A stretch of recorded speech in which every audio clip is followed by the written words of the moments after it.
Papasakok, Deni, kaip tavo pirmadienis. Taip, kaip pirmadienis, kaip visada, užklupo netikėtai. Kas nutiko? Atvažiavo planuoti klientai ir atvažiavo klientai, pastovus lojalus klientai su savo problemomis ir paprašė pagalbos. Dabar turim viską padaryti, suspėti. Ką darysi? Ruošiuosi nuo balvo šalinti šuns nagų žymės. Tada dar vienam, važiuojant nuo tilto, nukrito akmens nuo. O gal gali parodyti akmens žymės? Akmens žymės ant volvako. Turim nukritusią ceglą. Matome, toks įbrėžimas nemažas.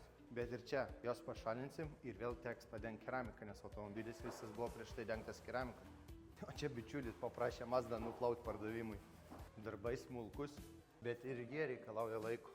Va čia, sako, šuo atbėgo, užlipo pasisveikinti su šeimininku.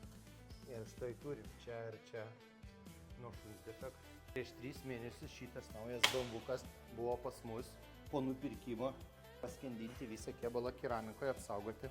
Taip mes ir padarėm. Bet ir kartais eksploatavimo metu atsitinka netikėtumų. Tai pašalinsim šuns pėdsakus ir iš naujo padengsim keramiką. Nu ateik, parodom, kaip mes greičiai jas pašalinom. Žiūrėk, matai, nėra nei vieno įbrėžimo.